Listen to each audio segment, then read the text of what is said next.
다른 이야기, 저희가 준비한 다음 이야기로 계속 이어가 보겠습니다. 자, 현 서울시장 후보들 이야기를 하는 가운데 이 과거 서울시장 후보 이야기를 좀 이어볼까 합니다. 한명숙 전 국무총리에 관련된 소식인데요. 한 전 총리가 이 불법 정치자금 혐의로 징역 2년을 복역을 했습니다. 그런데 재판에 나왔던 증인이 당시에 검찰 수사팀이 위증을 강요했다라고 폭로를 했었죠. 이에 대해서 최근 대검에서 근거가 없다고 무혐의 처분을 내렸는데 어제 박범계 법무부 장관이 다시 살펴보라며 지시를 했습니다.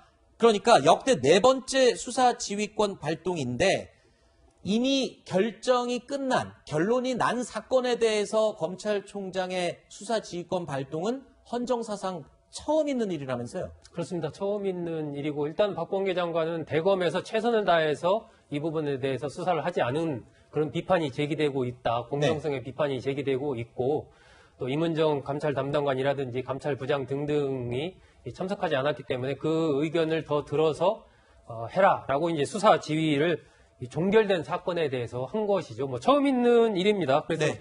일단 22일까지 기소 여부를 대검 부장단으로 네. 해서 결정을 해달라 이렇게 얘기를 한 거고 대검에서는 고검장들까지 참석시켜서 그 부분에 대해서 좀 결론을 내겠다 이런 네. 입장을 밝힌 상황입니다. 변호사님, 지금 일각에서는 이렇게 무리하게까지 하면서 추진하는 이유에 대해서 검찰 내부 목소리입니다. 민주당의 무리한 한명숙 구하기에 나서는 것 아니냐, 이 얘기가 나오는데 어떻게 보십니까? 한명숙 전 총리 못 구합니다. 네. 그게 왜냐하면은 지금 뭐 한씨, 김씨 해가지고는 재소자들을 검찰이 그 증언 연습을 시켜가지고 법정에 증인으로 세웠다는 그 얘기인데 한명숙 전 총리 2심 판결문을 보면은 증거의 요지에 그 사람들의 증언이 당심의 진술로 안 들어가 있어요. 어차피 네. 재심 사유 안 되는 거고 그럼 당시에 검찰 수사를 지금 흠집내고자 하는 그런 의도로밖에 볼 수가 없는데 지금 박범계 장관이 수사 지휘권을 발동한 이유를 보면은 임은정 검사라든지 한동석 검찰부장 얘기를 들어보라는 거잖아요. 저는 그게 들어보라는 얘기가 아니라 따르라로 들리거든요.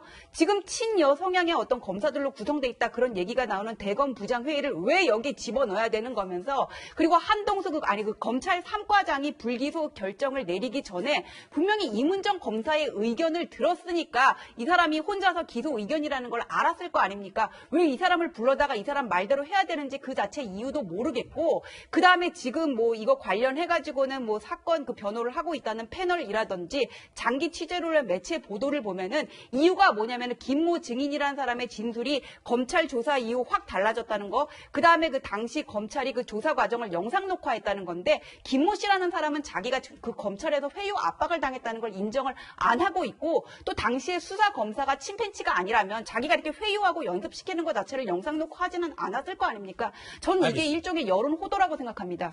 알겠습니다. 자, 지금 또 논란이 벌어지고 있는 사안이니까요.